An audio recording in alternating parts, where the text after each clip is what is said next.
تعالى إنا نحن نزلنا الذكر وإنا له لحافظون.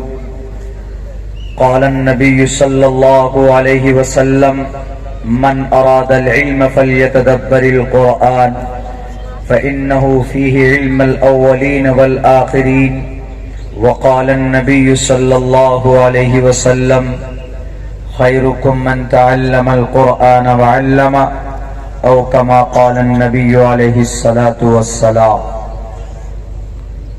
All compliments, all physical prayer and all monetary worship are for Allah. Peace be upon you, O Prophet, and Allah's mercy and blessings. Peace be upon us and righteous slaves of Allah subhanahu wa ta'ala. I bear witness that no one is worthy except of Allah subhanahu wa ta'ala. In the name of Allah, the most gracious, the most merciful. O my Lord, expand me my praise, it is my task for me. Remove the impediment from my speech, so they may understand what I say. Shudro brahmanatamiti brahmanaschaiti shudratam kshetriyo yati vitratvam vighadvishchyam tathe chacha saek evatrapati parjanam katham punarjati kirta parveda. Bahunam janmanamante jnanvan mam parpadigyate vasudeva sarvamiti samahatma sudurlabha udara sarva evaiti jnani tatmeva maimatam